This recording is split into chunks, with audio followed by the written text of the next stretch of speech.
Hey everybody, what's going on? You're watching Road to Strong. I'm Will, and I'm going to talk to you today about how a muscular imbalance can contribute to sexism. So what prompted today's video was I was watching Glove and Boots on YouTube. Glove and Boots is a comedy channel that uses puppets and does a number of skits. They're based out of New York. They do a lot of New York kind of jokes and things with a character named Johnny T. And over on the right-hand side of the screen where there's that ribbon by YouTube that shows recommended videos, there was a New York Times video showcasing a problem called manspreading. What is manspreading? Well, I'll show you in a moment here. So let's imagine for a moment that I'm sitting down on the subway or even on a bus. It doesn't really matter where I am, New York, Chicago, any other major city that has a metro system. And, to the left of me, there's a seat, and then here to the right of me, there's a seat. Okay, so I'm going to pan down to my knees and just kind of go through some of this stuff, okay? So, here are my knees right now, my left knee and my right knee. Now, there's not a whole lot of space between them, and if there was someone over to the left of me, they would have all of the space in front of them. And if there was someone over here to the right of me, there would be no issues. There would be plenty of space. Now, this is just me sitting down kind of normally, although really when I'm comfortable, my knees look like this. Still, there really wouldn't be much of a problem for someone sitting to either side of me. But manspreading is when a guy sits like this, and their knees are literally in the way of someone who would be sitting next to them on either side. So that's what manspreading is. And before anyone even tries to bring it up, yeah, this is a thing that mostly men do. Women do it. I've seen them do it, but it's mainly guys. Okay, so that's why it's called manspreading. So what is the cause of manspreading? Is this some kind of sexist ploy by guys for power or attention or, who knows what? I don't think I would argue that. I think I would argue that it's really just because of a bad habit that has contributed to a muscular imbalance, and now it's just kind of, again, a force of habit for most guys to do. Does that mean it's not related to sexism? Well, kinda, but not really, and we'll get into that a little bit later in the video.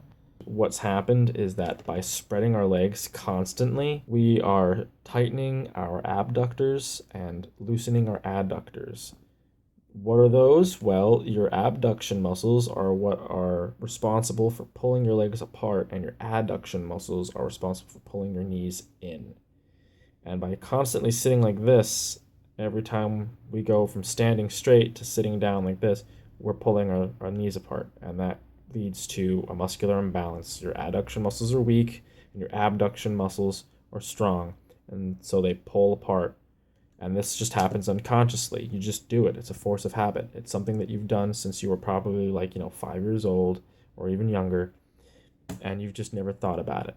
With that being said, how does this relate to sexism? If it's just a space issue and women have done it as well, why? Why am I even trying to say this contributes to sexism? Well, there's a few reasons. This video that I watched on YouTube, the comment section, of course, went fucking crazy, and it was like 100% of guys basically complaining that it's called manspreading and that, this is misandry and it's just unfair that, as a guy, even little things like how we sit down are being attacked. And really, if any guy watching this, I have to tell you, don't do that. Just stop, because you dig a hole even deeper for the whole concept of why feminism isn't necessary. And I'm not even suggesting that feminism isn't necessary. It is necessary, and it still is. And the fact that we have guys who still go through hoops and over obstacles to try and defend their positions really kind of proves that it's a thing. What do I mean? What am I getting at with this? Well, perfect example, and that's the main reason why I'm making this video. Some guy made up a nice long list of reasons excusing men from manspreading, or for manspreading. It basically was a justification for why we manspread, because he's arguing that feminists are complaining about us doing something once again without really understanding why it is we do it in the first place. And I can kind of see that in some ways. But the reasons he went on to say, I was just kind of blown away by how false they were, how wrong they were, and how misguided they were. So his first point that I covered, really it was his third point, But the first point that I covered was just now, the muscular imbalance. He complained that pulling our knees in causes tension in the muscle and it's really uncomfortable. And I thought to myself, no shit, it's uncomfortable because you've probably got weak adductors. So you got weak legs, son. Strengthen the fuck up. Stop complaining. The other 2 points that he brought up was that we have testicles, and that basically prevents us 100% from closing our knees. And it doesn't. That's a lie. And the second point was that our bone structures, male and females, are too different, and that is why we must spread our legs, and that is false. First of all, I'm standing up right now, and I've got my legs up shoulder width apart. If you can close your legs and get your heels to touch, like I just did, congrats, your balls aren't between your legs. You're not going to crush them by closing your legs. Now, I know a lot of you are going to say, oh, but Will, standing's not the same as sitting. When you're sitting, gravity has free reign over your junk and it'll pull it down between your legs. Well, here's the beauty of being able to close your feet like that, right? If you close your feet before sitting down, guess what? Your balls stay on top of your legs, and it's no longer a problem. Stop bitching and moaning. The next part of that is you can adjust yourself. And don't act like you care about adjusting yourself in public unless, you've got someone's face right in front of your junk. I mean, just do it. Most of us do anyways, so I don't see what the big problem is. If you want to try and be polite, fine. But maybe you should try not opening your legs wide fucking open in the first place. The other one that came up was our bone structures are different, and men are just not meant to have their knees closed, which I just proved is wrong, because you can stand up straight with your heels together, your knees together, your thighs together. You're not crushing your balls because they're not in between your legs. The next point was about our skeletons. And he said that our pelvic bones, our hips, our femurs, the angles that our femurs go into our hip sockets, basically prevents us from doing so. It's an unnatural pose, which is a lie. Now, if you're like me, you've done plenty of studying into the proper way to squat. Now, why do I bring up the squat? Well, because the squat is very similar in motion as sitting. In fact, there is a squat exercise which involves sitting and then standing back up with the weight, and it's called box squats. So anytime that you basically come down into a seat to sit down and then stand up from that seat, you're doing a squat. So it's the same motion. It's or at the very least, it's a similar motion.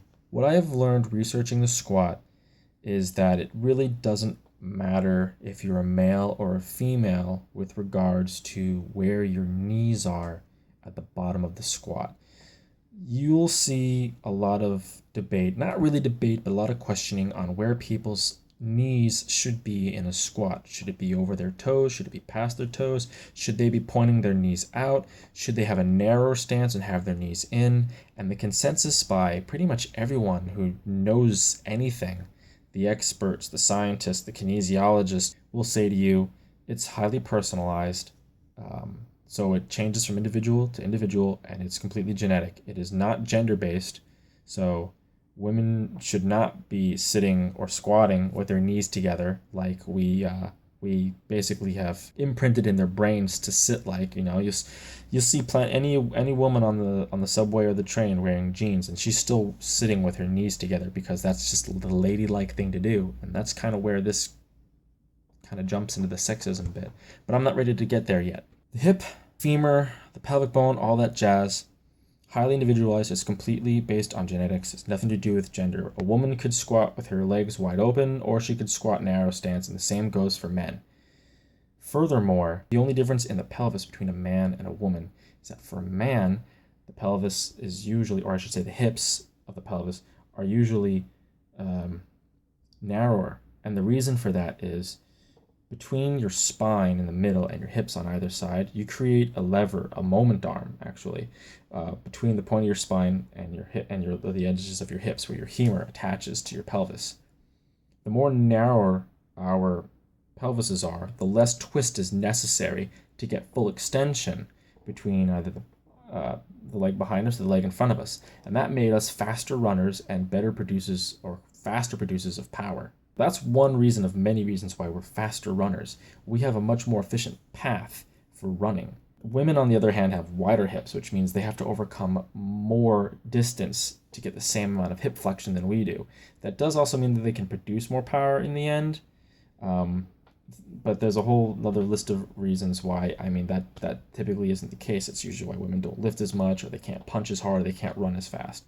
There's a whole other set of reasons for that. So the other difference between a male pelvis and a female pelvis is not only the width, but the general size of it. So male's pelvis is typically more narrow, and the hole in the middle between your hip bone, your spine, and the pubic arch is going to be a bit smaller than it is for women. And the simple reason for that is that a woman has to pass a child through there during childbirth. And it is known by many in the medical industry that for women, it is pretty common for the area where the bone connects, the pubic arch, this front end of it, to actually open up during childbirth.